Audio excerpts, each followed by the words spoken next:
बुला रहे हैं, कुछ को नहीं बुला रहे हैं। कुछ को दिक्कत ये कि मोदी जी क्यों जा रहे हैं, वो तो प्रधानमंत्री हैं, वो धार्मिक कार्यक्रम में क्यों शामिल हो रहे हैं।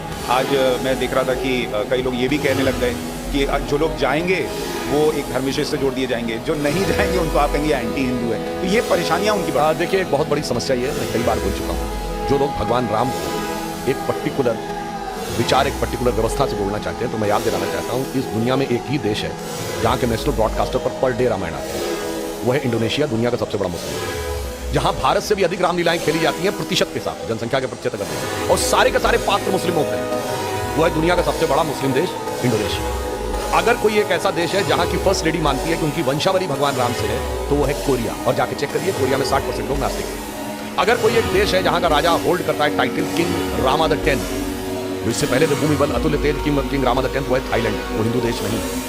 आप ये समझिए, और वेस्ट में चले जाइए तो जॉर्डन रिवर के वेस्ट बैंक पे एक बहुत बड़ा शहर है राम अल्लाह, अल्लाह समझ में आता है उसमें राम कहां से आ गया।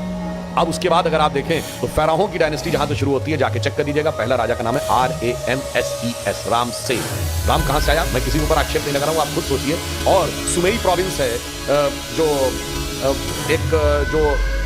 इराक और टर्की के बीच में कुर्दिस्तान के इलाके में, उसमें एक गुफा में एक चित्र मिला है जिसमें एक भारतीय राजा मुकुट और धोती पहने हुए और ऐसे हाथ में बाण लेके खड़े हैं, धनुष लेके, और सामने एक बंदर घुटने के बल में बैठा हुआ, तो बताने की जरूरत नहीं कि वो कौन है। और होंडुरास में जाके चेक करिए, मंकी गॉड। होंडुरास कहाँ है, लैटिन अमेरिका, तो पूरब से लेके पश्चिम तक अगर आप देखें तो मुझे इस पे जिन लोगों को फिर भी लगता है कि ये हिंदू हैं और उस कारण तुम्हें आपत्ति है, तो मुझे अटल जी की कविता की वो पंक्ति आती है, याद आती है कि मैं अखिल विश्व का गुरु महान, देता विद्या का अमरदान, मैंने दिखलाया मुक्ति मार्ग, मैंने सिखलाया ब्रह्म ज्ञान, मेरे वेदों का ज्ञान अमर, मेरे वेदों की ज्योति प्रखर, मानव के मन का अंधकार क्या कभी सामने सका ठहर। अब आगे समझिए, मेरे स्वर नभ में गहर गहर, सागर के जल में छहर छहर, इस कोने से उस कोने तक, इंडोनेशिया से लेके होंडुरास तक, कर सकते जड़ती सौरभ में हिंदू तनमन, हिंदू जीवन, रग रग हिंदू मेरा। लेकिन सर थोड़ी देर पॉलिटिक्स अगर साइड भी रखें, और वैसे एक और भी बात बता दूं कई बार दर्शकों और उनके लिए, इंडोनेशिया वर्ड का मीनिंग जानते क्या होता है? नीजिया वर्ड एक ग्रीक वर्ड है जिसका मतलब होता है द्वीप, इंडो मतलब इंडिया, भारतीय द्वीप। और बहुत से लोगों को शायद ना पता हो कि इंडोनेशिया की कैपिटल का नाम जानते क्या है? जकार्ता। इसका ओरिजिनल नाम क्या है? जयकर्ता।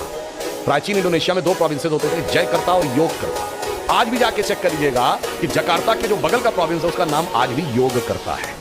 तो इससे आप समझ लीजिए कि यह प्रभाव कितना दूर तक था और संपूर्ण विश्व को मार्गदर्शन देने के लिए।